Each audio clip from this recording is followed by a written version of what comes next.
Hello नमस्कार, कैसे हैं आप सब लोग। एक बार फिर से देखिएगा, आज हम पढ़ने वाले हैं दोस्तों army GD trade technical nursing assistant. इनके अंदर जो आने वाले जो टॉप इम्पोर्टेंट क्वेश्चन हैं, इसमें हमने 100 जो इम्पोर्टेंट क्वेश्चन हैं उनको हमने कलेक्ट किया है और शानदार जो हमारा पेपर है वो देखिएगा। भाई देखिएगा, जो भर्ती में तैयारी कर रहे हैं बंदे हैं उनके लिए एक विशेष बात यही है कि एग्ज़ाम में जाने से पहले एक बार इन क्वेश्चनों को जरूर देखें। ऐसे क्वेश्चन आपको देखने को 100% मिलेंगे दोस्तों। आज का हमारा पहला क्वेश्चन है दोस्तों, सबसे पहला शानदार प्रश्न है पिछली भर्तियों। देखो, ये जितने भी प्रश्न हैं मैं आपको करवा रहा हूँ, ये पहले एग्जाम में आए हुए हैं, या वो चाहे ट्रेड में हो, चाहे वो जीडी के अंदर हो, चाहे वो क्लर्क में हो, चाहे वो टेक्निकल के अंदर हो। देखिएगा, शानदार प्रश्न है। पहला जो हमारा प्रश्न है दोस्तों वो है एक ऐसा फॉर्मूला बताना है आपको जो अमोनियम क्लोराइड का है। अमोनियम क्लोराइड का रासायनिक जो सूत्र क्या होता है, the formula of ammonium chloride क्या होगा। तो इसी प्रकार से आपको क्वेश्चन मिलेंगे। एक इंग्लिश में लिखा हुआ होगा, एक हिंदी में लाइन लिखी होगी, फिर नीचे ऑप्शंस दे रखे होंगे, फिर आपको सेलेक्ट करना होगा यहाँ से आंसर्स। तो पहले प्रश्न का राइट जो आंसर होगा दोस्तों वो क्या होगा, फटाफट से आंसर कमेंट करिएगा। देखिए जल्दी से। हाँ, पहले प्रश्न का NH4Cl क्या होगा भाई। राइट जो आंसर है इसमें वो आपका क्या होगा दोस्तों, NH4Cl। NH4Cl को क्या बोलते हैं दोस्तों, अमोनियम क्लोराइड। क्या बोलते हैं दोस्तों, अमोनियम क्लोराइड। क्या बोला जाता है दोस्तों, अमोनियम क्लोराइड कहा जाता है। पहले प्रश्न का राइट आंसर हो गया। फिर चलते हैं सेकंड प्रश्न की ओर। देखिएगा, प्रश्न नंबर हमारा 2 क्या है, रस्टिंग ऑफ आयरन इज क्या होगा, लोहे में, किसमें भाई दोस्तों, लोहे में जंग लगना। ध्यान रखना, लोहे में जंग लगना क्या है। देखो, लोहा होता है, उसमें जैसे जंग लग जाता है तो एक परत बन जाती है। लोहा है वो ऑक्सीजन की उपस्थिति में जब अभिक्रिया करता है तो लोहे का ऑक्साइड बनाता है, और इसके बाद में क्या होता है, शुद्ध लोहा तैयार नहीं। कहने का मतलब है वो भौतिक अवस्था नहीं होगी, वो उसकी रासायनिक, याद रखना है, वो उसका केमिकल चेंजेज होगा, रासायनिक परिवर्तन। इस प्रकार के क्वेश्चन आपको देखने को मिलेंगे। ध्यान रखना, बहुत इंपॉर्टेंट है, हर बार एग्जाम में यहाँ से सवाल आता है दोस्तों। ध्यान रखना, लोहे पर जंग लगना कहलाता है रासायनिक परिवर्तन। साथ ही साथ लोहे पर जैसे ही जंग लगता है तो लोहे का वजन बढ़ जाता है। ध्यान रखना, लोहे के वजन की बात करें ना तो वजन क्या हो जाता है, बढ़ जाता है। लोहे का वजन बढ़ जाता है, लोहे में जंग लगने पर लोहे का वजन बढ़ जाता है, उसकी शुद्धता घट जाती है, और ये परिवर्तन कौन सा परिवर्तन है दोस्तों, रासायनिक परिवर्तन। देखिएगा दोस्तों, आज का एक मोटिवेशनल हमारा कोट है। देखिएगा, एक पूरा किया हुआ काम 50 आधे अधूरे काम से बहुत ज़्यादा बेहतर होता है। तो आप एक बार में ही क्या कर लें भाई, इनको प्रश्न को ढंग से पढ़ ले। एक पूरा किया हुआ काम 50 आधे अधूरे काम से बहुत ज़्यादा बेहतर होता है दोस्तों। ये चीज़ आपके माइंड में, ये मोटिवेशनल कोट आपके माइंड में रखना है। एक बार कोई काम पूरा हो जाता है ना तो बाकी आधे अधूरे जितने भी काम हैं उनसे कई ज़्यादा बेहतर होता है वो पूरा किया हुआ काम। चलते हैं अगले प्रश्न की ओर। अगला जो हमारा प्रश्न है दोस्तों वो है पेनिसिलिन। बहुत ही शानदार प्रश्न है दोस्तों। पेनिसिलिन इज क्या है, पेनिसिलिन क्या है, ध्यान रखना। पेनिसिलिन की खोज करने वाला जो वैज्ञानिक है दोस्तों वो है अलेक्जेंडर फ्लेमिंग। कौन है दोस्तों, अलेक्जेंडर फ्लेमिंग नाम का एक वैज्ञानिक है जिसने सबसे पहले किसकी खोज की थी दोस्तों, पेनिसिलिन की खोज की थी। अब बताना आपको पेनिसिलिन क्या है, एंटीबायोटिक है, वसा है, या प्रोटीन है, क्या है। तो आपका जो राइट आंसर होगा वो है, क्या होता है दोस्तों, एंटीबायोटिक। ये सबसे पहले पेनिसिलिन नोटेटम नाम का एक कवक था। कौन सा कवक था, नोटेटम। कौन सा कवक, नोटेटम जो कवक होता है, पेनिसिलिन नोटेटम जो कवक है उससे ये तैयार किया गया था। ध्यान रखना, अलेक्जेंडर फ्लेमिंग नाम के वैज्ञानिक ने सबसे पहले ये तैयार किया था। चलते हैं अगले प्रश्न की ओर। अगला जो हमारा प्रश्न है, the male and female genes in a flower are called ova and, फूल में नर और मादा के जीन को अंडाणु और क्या कहते हैं। ध्यान रखना, यहाँ पर ये चीज आपके माइंड में होना चाहिए भाई। हाँ, युग्मनज जाइगोट बोलेंगे। नर और मादा के जीन को, एक तो अंडाणु होता है और दूसरा क्या होगा भाई, यहाँ पर कोशस्थ कीट होगा, या शुक्राणु होगा, या प्राग होगा, या युग्मनज होगा। ध्यान रखिए दोस्तों। देखो, यहाँ एक का नाम दे रखा है, एक का नाम यहाँ पर क्या दे रखा है, वो नाम क्या लिखा हुआ है यहाँ पर, क्या लिखा हुआ दोस्तों, अंडाणु। जब एक अंडाणु होता है तो दूसरा क्या होगा दोस्तों, शुक्राणु। क्या होता है दोस्तों, शुक्राणु ही होता है। एक अंडाणु और शुक्राणु, अंडाणु और शुक्राणु मिलकर, अंडाणु और क्या मिलकर, शुक्राणु मिलकर क्या बनाते हैं, जाइगोट। क्या बनाते हैं दोस्तों, जाइगोट बनाते हैं। चलते हैं अगले प्रश्न की ओर। अगला जो हमारा प्रश्न है दोस्तों वो प्रश्न है solar is eclipse occur when. सूर्य ग्रहण होता है, सूर्य ग्रहण कब होता है और चंद्र ग्रहण कब होता है। ध्यान रखिए दोस्तों, सूर्य ग्रहण और चंद्र ग्रहण कब होता है। यहाँ 2-3 चीजें आपके माइंड में होनी चाहिए। एक तो कौन होता है, सूर्य, एक होता है कौन, चंद्रमा, और एक होती है यहाँ पर पृथ्वी। हाँ, ध्यान रखना दोस्तों, एक होता है सूर्य, एक होता है चंद्रमा और एक होती है पृथ्वी। हमें हमारे दिमाग में होना चाहिए कि सूर्य ग्रहण कब होगा और चंद्र ग्रहण कब होगा। तो यहाँ प्रश्न का जो आंसर दे रखा है वो कौन सा राइट आंसर होगा। देखो, जब सूर्य ग्रहण होता है तो सूर्य, चंद्रमा और पृथ्वी, ये पृथ्वी है, ये चंद्रमा है, ये सूर्य, ये तीनों इस प्रकार सिद्ध में होते हैं। इसका मतलब है बीच में कौन होता है, चंद्रमा। जहाँ भी ऑप्शन में इस प्रकार का लिखा हुआ है सूर्य चंद्रमा पृथ्वी के बीच आता है, नहीं। संकट के दौरान चंद्रमा सूर्य और पृथ्वी के बीच, याद रखना यहाँ पर मून का मतलब चंद्रमा है, और यहाँ पर जो भी आंसर होगा इसका करेक्ट आंसर होगा दोस्तों चंद्रमा, सूर्य और पृथ्वी के। ये 2 ट्रिक आपके माइंड में होनी चाहिए। कौन कौन सी ट्रिक है दोस्तों, एक तो याद रखना है SME और एक होता है SEM। ये दोनों बातें आपके माइंड में होनी चाहिए। देखिएगा, सबसे पहले सूर्य है, ये सूर्य, चंद्रमा, पृथ्वी, सूर्य, पृथ्वी और चंद्रमा।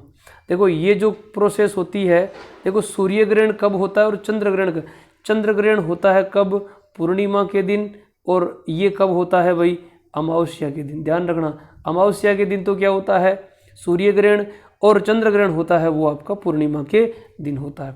चलते अगले प्रश्न की ओर। नेक्स्ट प्रश्न, गुड कंडक्टर ऑफ इलेक्ट्रिसिटी। बिजली का सबसे अच्छा सुचालक कौन है, बिजली का सबसे अच्छा सुचालक कौन है।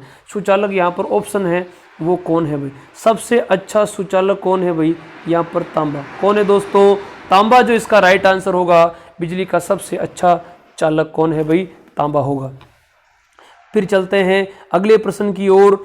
यहाँ लिखा बेरी रोग है वो किस विटामिन के कारण, कमी के कारण होता है।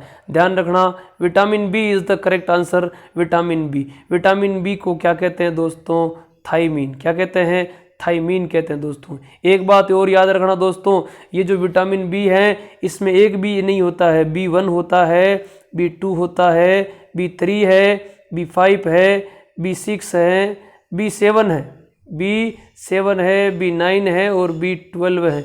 ये आपके माइंड में होना चाहिए। ये टोटल है। इनके रासायनिक नाम आपके एग्जाम में आ सकते हैं। इन सभी का कोई सी का भी रासायनिक नाम लिखा हुआ एग्जाम में कहीं मिले, आपको दिखे, और तुरंत आपके माइंड में आना चाहिए कि पूरा का पूरा बी विटामिन है वो किस में घुलनशील है दोस्तों, जल में किस में घुलनशील है, जल में घुलनशील है। तो सबके रासायनिक नाम आएंगे तो दिमाग में रहना चाहिए। यहाँ पर एक ट्रिक भी याद रख सकते हैं, थारन्यूपेंटपाइसा, थारन्यूपेंटपाइसा। ध्यान रखना, थारन्यूपेंटपाइसा।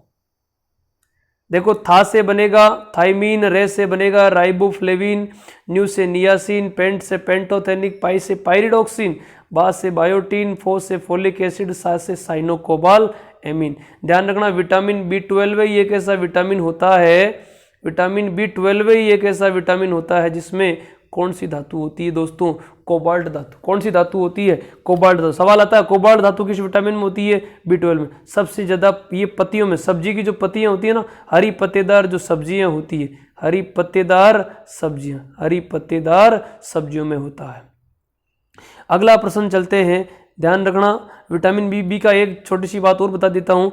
विटामिन बी के कारण प्रणाशी अरक्तता, जिसे जानलेवा एनीमिया कहते हैं। क्या कहते हैं दोस्तों, जानलेवा एनीमिया कहा जाता है, प्रणाशी अरक्तता कहा जाता है। इसके अलावा एक बात और याद रखना दोस्तों जो इंपॉर्टेंट है, पांडु रोग भी कहते हैं ना। अगला प्रश्न है एटीपी क्या है, एटीपी क्या होती है। एटीपी का मतलब होता है एडिनोसिन ट्राइफॉस्फेट, एडिनोसिन।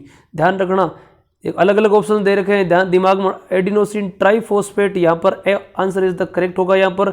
अगला है बर्फ, मेल्टिंग पॉइंट ऑफ आइसिस, बर्फ का बर्फ का पिघलने का, बर्फ पिघलती है कितने डिग्री पर पिघलती है भाई, बर्फ का मेल्टिंग पॉइंट बताना आपको। बर्फ पिघलती है 0 डिग्री, कितने डिग्री पर, 0 डिग्री सेंटीग्रेड पर, कितने डिग्री पर, 0 डिग्री। हीमोग्लोबिन किसमें पाया, अगला प्रश्न है हीमोग्लोबिन किसमें पाया जाता है। हीमोग्लोबिन का मतलब होता है Hb। हीमोग्लोबिन किसमें पाया था, किसमें पाया था, ब्लड में। किसके कारण, Fe जो आयरन होता है ना, इंपॉर्टेंट होता है हीमोग्लोबिन निर्माण के लिए, मुख्यतः आयरन इंपॉर्टेंट होता है। हीमोग्लोबिन की जो मात्रा होती है एक पुरुष में होती है 14 से 16 ग्राम, जबकि महिला में 12 से 14 ग्राम। हीमोग्लोबिन की गणना है दोस्तों वो की जाती है हीमोग्लोबिनोमीटर। कौन सा मीटर होता है, हीमोग्लोबिनोमीटर। कौन सा मीटर, हीमोग्लोबिनोमीटर से करते हैं, दिमाग में रहना। हीमोग्लोबिन स्वयं का जो रंग होता है ना दोस्तों, वो रंग कैसा होता है, बैंगनी। हीमोग्लोबिन खुद का रंग, Hb स्वयं का रंग होता है वो बैंगनी होता है। और हीमोग्लोबिन ध्यान रखना एक कहलाता है अपने आप में श्वसन वर्णक। कौन सा वर्णक कहलाता है, श्वसन वर्णक कहलाता है। चलते अगले प्रश्न की ओर। अगला हमारा प्रश्न है, बहुत ही शानदार प्रश्न है दोस्तों, एक परमाणु के नाभिक, केमिस्ट्री का प्रश्न है। एक परमाणु के नाभिक में होते हैं, एक परमाणु के नाभिक में क्या होते हैं दोस्तों, प्रोटॉन और न्यूट्रॉन। आपके माइंड में होगा प्रोटॉन और न्यूट्रॉन सम्मिलित रूप से उसका द्रव्यमान ही होता है। चलते अगले प्रश्न की ओर। पारे में धातुओं के मिश्रण को क्या कहते हैं। बहुत अच्छा सवाल है दोस्तों, याद रखना, अच्छा सवाल, हर बार परीक्षा में आता है।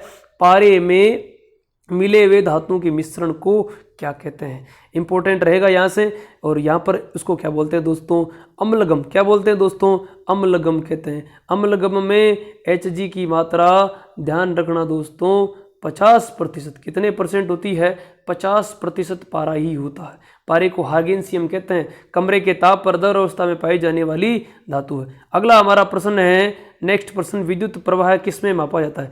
विद्युत का जो प्रवाह होता है, विद्युत धारा मापी जाती है किसके द्वारा, एमीटर द्वारा। एमीटर घरों में कौन से क्रम में लगता है दोस्तों, श्रेणी क्रम। कौन से क्रम में लगता है, श्रेणी क्रम। अगला जो हमारा प्रश्न है, अच्छा शानदार प्रश्न है, प्राथमिक रंग होते हैं। प्राथमिक रंग कौन कौन से होते हैं, हाँ लाल नीला पीला, लाल नीला हरा, RBG। ध्यान रखना क्या बोला जाता है भाई, RBG प्राथमिक रंग होते हैं। और जब प्राथमिक रंग ध्यान रखना R+B+G एक साथ मिल जाते हैं ना, तो व्हाइट रंग में कौन सा रंग बन जाता है दोस्तों, व्हाइट रंग बन जाता है। अगला जो हमारा प्रश्न है, अगला बहुत ही शानदार प्रश्न है, किस कोशिकांग को विद्युत का शक्ति ग्रह कहते हैं। और विद्युत शक्ति ग्रह माइटोकॉन्ड्रिया। माइटोकॉन्ड्रिया को हिंदी में कहते हैं दोस्तों सूत्रकणिका। सूत्रकणिका क्या कहते हैं दोस्तों, सूत्रकणिका कहते हैं। क्रिस्टी पाए जाते हैं इसमें, ध्यान रखना दोस्तों, बहुत ही इंपॉर्टेंट सवाल है। क्रिस्टी पाए जाते हैं किसमें, माइटोकॉन्ड्रिया के अंदर। अच्छा क्वेश्चन है दोस्तों, शानदार प्रश्न है। पावर हाउस कहते हैं शक्ति ग्रह। श्वसन की क्रिया माइटोकॉन्ड्रिया में होती है। प्रत्येक कोशिका में माइटोकॉन्ड्रिया होता है और प्रत्येक कोशिका में जो श्वसन की जो प्रोसेस है, ATP का जो निर्माण है वो माइटोकॉन्ड्रिया में ही होता है। एक बात याद रखना दोस्तों, सब्र करने वाला बहुत इंपॉर्टेंट होता है। अरे सब्र रखना है ना, कहते हैं ए तू सब्र रख। अरे सब्र एक ऐसी सवारी है जो अपने सवार को कभी भी गिरने नहीं देती है। ध्यान रखना दोस्तों, सब्र करो, इंतजार, बिल्कुल इंतजार करो, जरूर जॉब मिलेगी। सब्र, ए दोस्त सब्र कर। सब्र एक ऐसी सवारी है जो अपने सवार को कभी गिरने नहीं देती, कभी गिरने नहीं देती है। और न ही उसे किसी के कदमों में और न ही किसी की नज़रों में। याद रखना, न तो किसी के कदमों में गिरने देती है और न ही किसी के नज़रों में गिरने देती है। हाँ सब्र का फल मीठा होता है दोस्तों, सब्र करो, है ना, जरूर जॉब लगेगी, 100% लगेगी। मैं अपनी मेहनत पर विश्वास रखो, अपनी मेहनत पर क्या करो, विश्वास रखो दोस्तों।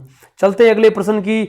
और अगला हमारा प्रश्न है, बहुत ही शानदार प्रश्न है, निम्न में से कौन मानव शरीर के समन्वय गतिविधियों को नियंत्रित करता है। हमारे शरीर में गतिविधियां जो इंपॉर्टेंट जो एक्टिविटीज हैं, ध्यान रखना, उनको कंट्रोल करने के लिए हार्मोन होते हैं। कौन होते हैं, हार्मोन। और हार्मोन की खोज करने वाला वैज्ञानिक था स्टार्लिंग। कौन था दोस्तों, स्टार्लिंग। कौन था, स्टार्लिंग नाम का एक वैज्ञानिक था, उसने हार्मोन की खोज की थी। आगे चलते हैं।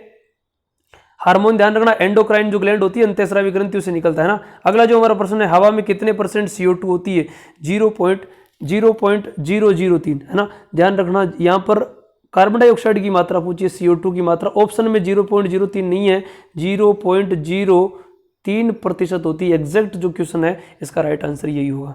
अगला जो हमारा प्रश्न है, इनमें से बहुत ही अच्छा सवाल है, फिजिक्स का बहुत इंपॉर्टेंट है, कल वाले बंदे ध्यान दें, हाँ जीडी वाले भी ध्यान दें। अदिश राशि कौन सी होती है? अदिश की मैंने पहले वीडियो में ट्रिक बताई है, वीडियो देख लेना, पुराने वीडियोस, शानदार यहाँ पर ट्रिक्स हैं। अदिश राशियाँ वह होती है जिसमें दिशा नहीं होती। क्या नहीं होती है? दिशा नहीं होती। केवल क्या होता है?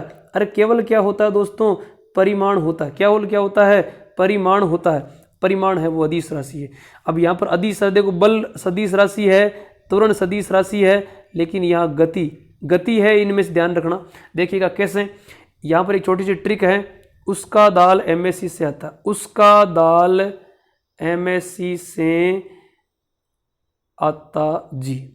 ऊर्जा, समय, कार्य, दाब, लंबाई, मास, स्पीड, करंट, आयतन, ताप, घनत्व, ये जो राशियां हैं सब की सब अदिश राशियां। ध्यान रखना, दोबारा सुन लेना।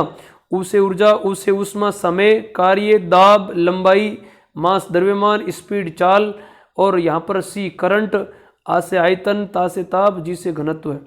ध्यान रखना। इसके अलावा विभव और विभवांतर, विभव और विभवांतर, ये राशियां भी कैसी राशियां हैं? अदिश राशियां। बहुत इंपॉर्टेंट है। यहाँ पर गति की बात कर रहा है, स्पीड की बात कर रहा है, और वो राशि कौन सी होगी भाई यहाँ पर? अरे कौन सी होगी? यहाँ पर अदिश राशि होगी। चलते हैं अगले प्रश्न की ओर। अगला जो हमारा प्रश्न है भाई, बहुत ही शानदार प्रश्न है। अगला प्रश्न बहुत ही इंपॉर्टेंट प्रश्न है दोस्तों। हाँ, हीमोग्लोबिन का मुख्य जो घटक होता है वो कौन सा होता है? हीमोग्लोबिन का जो मुख्य घटक होता है वो दोस्तों कौन होता है? आयरन होता है। आयरन को क्या बोलते हैं? Fe बोला जाता है। चलते अगले प्रश्न की ओर। अगला जो हमारा प्रश्न है दोस्तों, हीमोग्लोबिन का मुख्य घटक, हीमोग्लोबिन का मुख्य घटक, ये हो गया मेरे हिसाब से। अगला जो हमारा प्रश्न है भाई, हीमोग्लोबिन का आयरन है। इसके बाद में अगला जो प्रश्न है वो क्या? एक जीव की संरचनात्मक और क्रियात्मक इकाई कहलाती है? सजीव की संरचनात्मक और क्रियात्मक इकाई को क्या कहते हैं दोस्तों? कोशिका कहते हैं। कोशिका, जीवित कोशिका ध्यान रखना, मृत कोशिका ध्यान रखना। जीवित कोशिका की खोज करने वाला वैज्ञानिक एंटोनी वॉन लीवेनहॉक, मृत कोशिका रॉबर्ट हुक। सबसे बड़ी कोशिका, छोटी कोशिका, ध्यान रखना। इनका वीडियो देखने के लिए डिस्क्रिप्शन में लिंक मिल जाएगा, नहीं तो चैनल को सब्सक्राइब कर लीजिएगा, बेल आइकन को दबा लीजिएगा। प्रत्येक वीडियो आपके मिलते रहेंगे, शानदार शानदार वीडियो पीछे डाले हुए हैं। देखिएगा, ये पीडीएफ इंपॉर्टेंट है, रीट भर्ती है, आर्मी वाले हैं, है ना, जो भी बंदा पटवार की तैयारी कर रहा है ना, एसएससी, रेलवे जो भी तैयारी कर रहा है उनके लिए बहुत इंपॉर्टेंट है। आगे चलते हैं। मानव शरीर में रक्त शुद्ध होता है। रक्त का शुद्धिकरण कहाँ होता है? किडनी में। कहाँ होता है दोस्तों? किडनी में होता है। यदि ऑक्सीजन की बात करें तो ऑक्सीजन गैसों का विनिमय की बात करें तो फेफड़ों में, अन्यथा जो राइट आंसर है वो कौन सा होगा? यहाँ पर किडनी होगा। अगला जो प्रश्न है, अगला हमारा प्रश्न है, किन गैसों की उपस्थिति के कारण अम्ल वर्षा होती है? ध्यान रखना, NO2 और SO2, नाइट्रोजन डाइऑक्साइड और सल्फर डाइऑक्साइड। ये जल के साथ में मिलते हैं ना जैसे ही, तो क्या बनाता है? एक तो बनाता है HNO3 और एक बनाता है H2SO4, सल्फ्यूरिक एसिड और नाइट्रिक एसिड बनता है ना।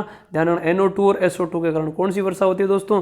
अम्ल वर्षा होती है। The number of chromosomes in human being, ध्यान रखना, मनुष्य में गुणसूत्रों की संख्या होती है, ध्यान रखना 46। सबको पता है 44 + XX या 44 + XY। बहुत इंपॉर्टेंट है, ध्यान रखना, बहुत इंपॉर्टेंट सवाल है, सवाल आता है यहाँ से परीक्षा के अंदर।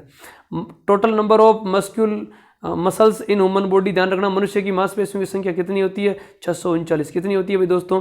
639 होती है। किडनी की मौलिक इकाई क्या कहलाती है? ध्यान रखना, बहुत अच्छा सवाल है। हाँ, fundamental unit of kidney is called by, ध्यान रखना क्या होता है? बहुत इंपॉर्टेंट है, नेफ्रॉन। क्या होता है दोस्तों? नेफ्रॉन। नेफ्रॉन बहुत इंपॉर्टेंट है।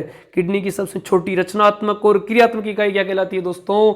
ये कहलाती है आपके नेफ्रॉन कहलाती है। क्या कहलाती है? नेफ्रॉन। याद रख लेना इन चीज़ों को, बहुत अच्छी चीज़ें हैं ये। आगे हैं, which bacteria convert milk into curd, ध्यान रखना, ऐसा कौन सा जीवाणु है जो दूध को दही में परिवर्तित कर देता है? वो जीवाणु कौन सा है? लैक्टोबैसिलस जीवाणु। कौन सा जीवाणु? लैक्टोबैसिलस जीवाणु। तो देखिएगा, ये जो आज के जो महत्वपूर्ण क्वेश्चन है वो आपके हो चुके हैं। जो भी बंदा तैयारी कर रहा है एक बार वीडियो को क्या करेगा? शेयर करेगा, लाइक करेगा, और दोस्तों के साथ ज़्यादा से ज़्यादा चैनल को हाँ बिल्कुल शेयर करवाइएगा, है ना। सभी मित्रों का एक बार फिर से तहे दिल से शुक्रिया। हाँ, थैंक्स फॉर वॉचिंग।